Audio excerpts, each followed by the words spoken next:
جب وہ واپس آئی تو حاملہ تھی، لیکن اس نے بورتائی خاتون اس کا نام تھا، اس نے ہمیشہ اس کو عزت دی اور اس بیٹے کو اپنا ہی بیٹا سمجھا، اس کا نام جوجی۔ 3 بیٹے اس کے سامنے پیدا ہوئے، عقدائی اور چغتائی اور طولوئی۔ تو اس نے عقدائی کو اپنا جانشین بنایا اور جوجی کو روس کی سلطنت دی، روس کی، اور چغتائی کو اس نے منگولیا کی طرف کا اور چین کی طرف کا علاقہ دیا، اور جو طولوئی تھا اس کو یہ نیچے آذربائیجان سے نیچے ایران اور یہ شام، یہ علاقے اس نے 4 حصوں میں اس نے اپنی سلطنت کو تقسیم کیا، اور عقدائی کو سب سے بڑا سردار بنایا۔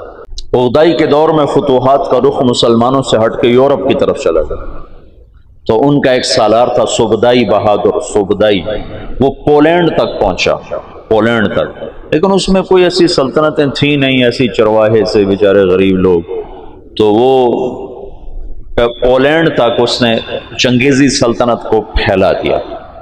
اب یہ وہ ہاتھی ہے جس کے سامنے ساری دنیا کے بادشاہ چیونٹی اور چوہے کی طرح، میدان جنگ میں ہرانے کی کوئی شکل نہیں۔ تو اسلام کی شکل یوں تھا کہ اب بجھا، اب بجھا، اب بجھا، لیکن اللہ نے دین کو باقی رکھنا ہے تو انسانوں کو بھی باقی رکھنا ہے جو مسلمان کہلائیں۔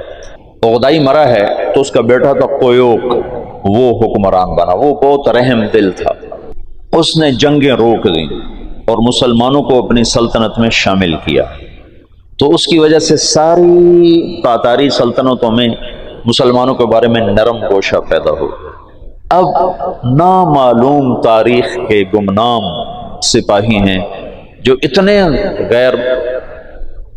غیر معلوم ہیں، اتنے نامعلوم ہیں کہ کسی تاریخ میں ان کا نام تک درج نہیں، ان کی جگہ درج نہیں، جنہوں نے تاتاریوں کو دعوت دینا شروع کی۔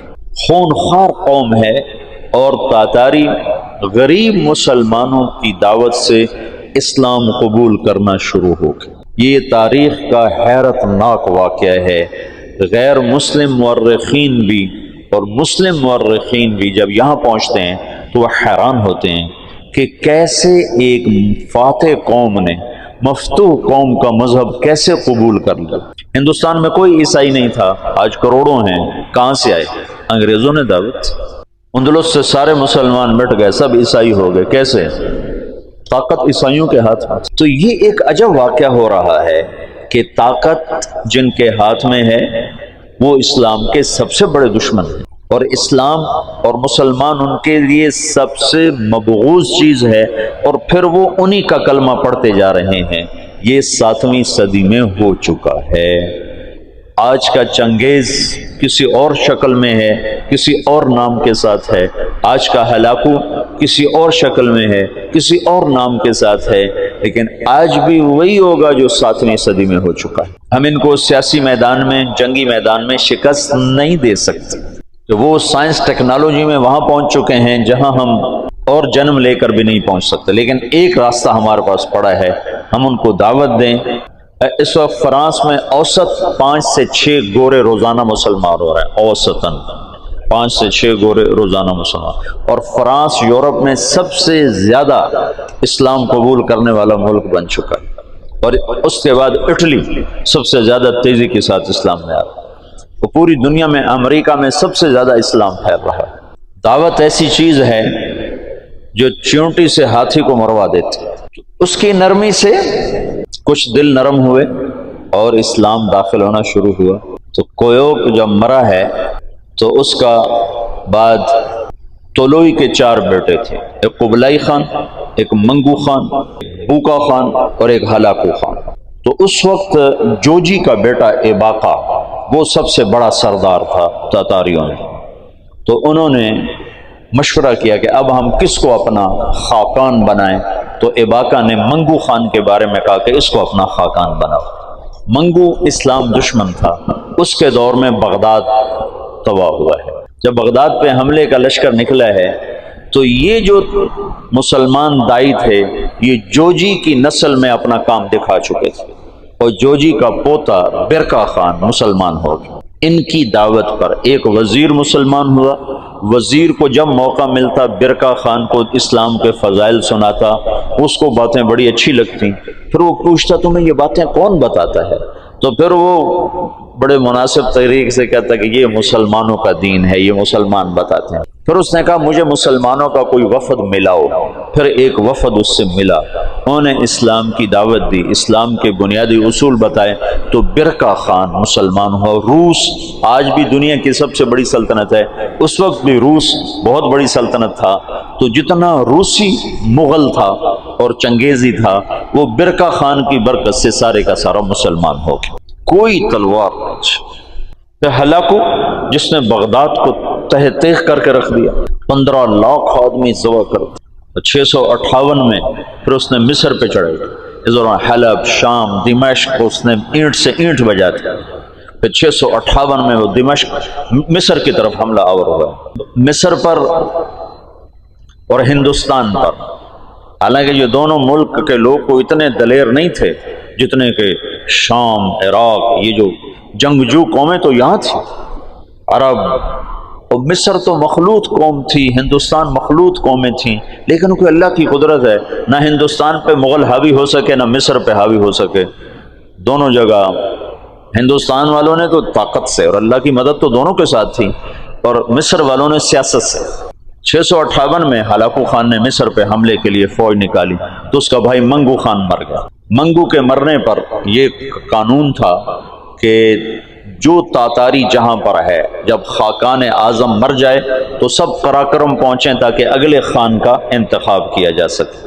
وہ وہاں سے نکلا تو اس کی بیوی تھی، وہ عیسائی ہو چکی تھی، دوقوزہ، اور اس کا سالار تھا کتبوغا، وہ بھی عیسائی ہو چکا تھا. وہ مسلمانوں پر بہت ظلم اٹھاتے تھے، بہت ظلم اٹھاتے تھے. اور ان دونوں نے بڑی کوشش کی کہ ہلاکو خان عیسائی ہو جائے، لیکن وہ عیسائی نہیں ہوا. تو انہوں نے اس کی منت کی کہ تم واپس نہ جاؤ، مصر کو فتح کر لو. وہ تو مر گیا، اب تو پہنچ بھی نہیں سکتے ہیں، تو تم بعد میں جانا، پہلے مصر فتح کرو. اس نے کہا نہیں، یہ چنگیز خان کا قانون ہے، میں اسے پورا کروں. اور اس نے ایک لشکر کا حصہ شام میں چھوڑا، فلسطین میں، اور 2 حصے لے کر وہ واپس چلا گیا قراقرم کی طرف. تو اس موقع سے فائدہ اٹھا کر مصر والوں نے خود حملہ کر دیا. تو عین جالوت پر 658 میں رمضان میں یہ جنگ لڑی گئی، اور 40 سال کے بعد مسلمانوں کو پہلی فتح نصیب ہوئی. اور اس میں کتبوغا گرفتار ہوا تو وہاں مصر میں اس کو ٹکڑے ٹکڑے کر کے ختم کیا گیا. پر وہ ایسا کم وقت تھا کہ بوٹی بوٹی ہو گئے، پر اس نے سی نہیں کی، اف نہیں کی. انہوں نے کہا کیا تاتاری عورتوں نے بچے جننے بند کر دیے جو میرا کوئی بدلہ نہ لے گا؟ میرا بدلہ لینے والے ضرور آئیں گے، لیکن اللہ نے وہ موقع نہ دیا. برقع خان ایمان لا چکا ہے. جب ہلاکو چلا ہے، وہ قراقرم کے قرولتائی اس کو کہتے تھے، قرولتائی کانفرنس، اس کانفرنس کے لیے چلا ہے.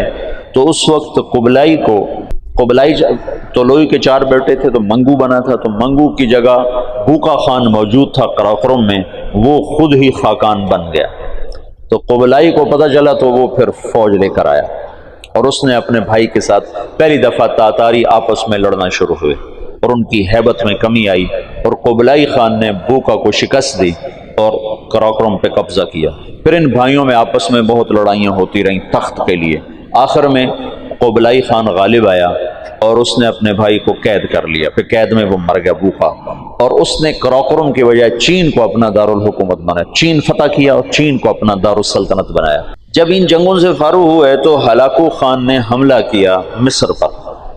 تو برقع خان کو خط لکھا رکن الدین بیبرس نے کہ تم ہماری مدد کرو، تم بھی مسلمان ہو، ہم بھی مسلمان.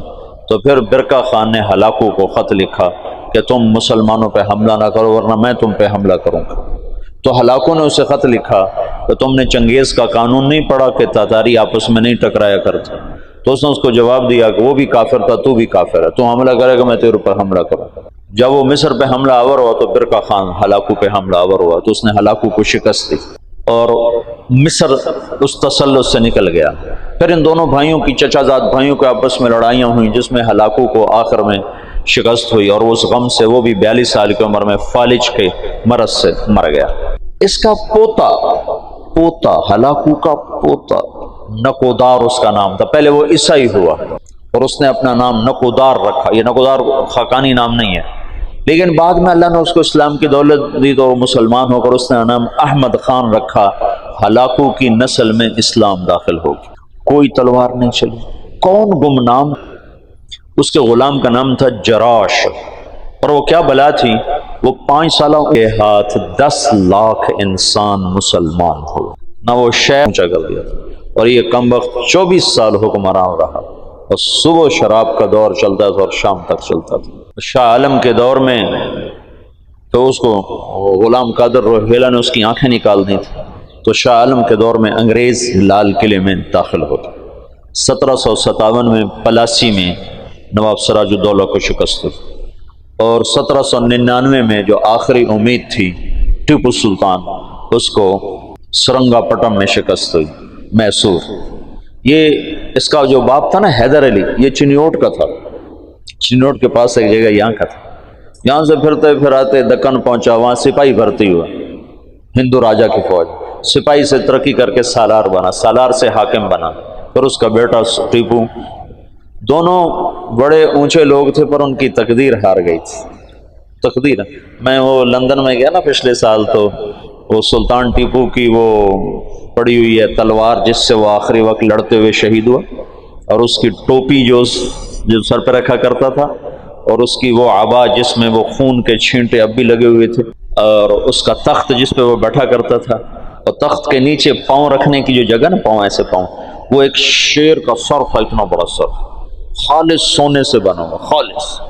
اور اس کی زبان ایسے باہر نکلی ہوئی، تو اس کے اوپر وہ پاؤں رکھ کے بیٹھا کرتا تھا. اس کو ایڈمبرا کا ایک سپاہی نے، وہ تو گولیاں لگ کے ختم تھے، مرے کو مارا تھا، مرے کو مارے شاہ مدار. تو وہ ایک ایڈمبرا کا سپاہی تھا، اس نے اس کو شہید کیا تھا. تو سارا ساز و سامان وہاں پڑا ہوا ہے اس کے عجائب گھر میں. دیکھا میں نے جا کے، اس کی شال بھی، اور اس کی ساری وہ کمان بھی، تیر بھی، ساروں نے ایک جگہ پر ایسے لگائے ہوئے ہیں. وہ آخری امید تھی مسلمانوں کو. 1799 میں وہ شہید ہوا ہے. تو جنرل ہیرس نے کہا ہندوستان ہمارا ہے. پھر 1834 میں لارڈ میکالے آیا پہلی دفعہ کہ یہاں کے مسلمانوں کو قابو کرنے کے لیے کیا پالیسی بنائی جائے اور تعلیمی نظام کیسے فٹ کیا جائے. پھر 1857 میں ایک آخری کوشش تھی جنگ آزادی کی، جو ایک ہلہ گلہ تھا، کوئی تدبیر نہیں تھی، اس لیے اس نے ناکام ہی ہونا تھا. لیکن اس میں مرزا الہی بخش اور نواب شجاع الدولہ اور نجف خان اور رجب علی خان، یہ سازشی مورے تھے جو انگریزوں سے ساز باز کر کے انہیں دلی تک پہنچنے کا راستہ ہموار کیا. اس کے سلے میں ان کو جاگیریں ملیں، بہت کچھ ملا. جنرل بخت خان تھا، راجپوت تھا، جویا خاندان سے تھا. بخت خان وہ آخر دم تک لڑا، آخر دم تک لڑا. بہادر شاہ ظفر سے اس نے کہا میرے ساتھ نکل چلو، میں دوبارہ لشکر منظم کروں گا. لیکن تقدیر ہار جائے تو کوئی تدبیر کام نہیں آتی. تو بہادر شاہ ظفر کے 18 بیٹے تھے. جب انگریزوں نے دوبارہ قبضہ کیا تو 18 کو ذبح کر کے ان کے سر بڑے تھال میں سجا کر بہادر شاہ کو پیش کیے تھے. اس وقت اس کی عمر کوئی 83-84 سال تھی. اتنے بیٹوں کے کٹے سر دیکھنا تھال میں. پھر اس کو انہیں رنگون جلا وطن کر دیا. وہیں جلا وطنی میں اس کا انتقال ہوا. اس کی بیگم تھی، وہ بھی وہیں مری. تو اب سیاسی طور پر ابھرنے کے کوئی آثار نہیں تھے، سیاسی طور پر ابھرنے کوئی آثار نہیں تھے. اب یہاں سے مولانا الیاس کا دور شروع ہوتا ہے. یہ 3-4 دن میں تمہیں پچھلا سارا بتایا ہے. اب مولانا الیاس صاحب رحمۃ اللہ علیہ نے کیسے اللہ نے ان سے کام لیا، کیسے انہوں نے کام شروع کیا کہ آج تم اور میں اسی کے، یہ شیخ رمضی اسی وجہ سے بیٹھے ہو. کہاں تیونس، کہاں فیصلہ آباد. اس شخص نے کیا محنت کی کہ جس سے یوں آفاق جڑتے چلے گئے. سیاسی پس منظر ایسا تھا کہ آج ختم اور آج ختم. انگریز نے کوشش کی یہاں عیسائیت کو پھیلایا جائے اور مسلمانوں کو اندلس کی طرح ختم کر دیا جائے، لیکن اللہ کا غیبی نظام حرکت میں آ چکا تھا. یہ وہ آخری کوشش ہے جو ہر کچے پکے گھر میں اسلام داخل ہوگا.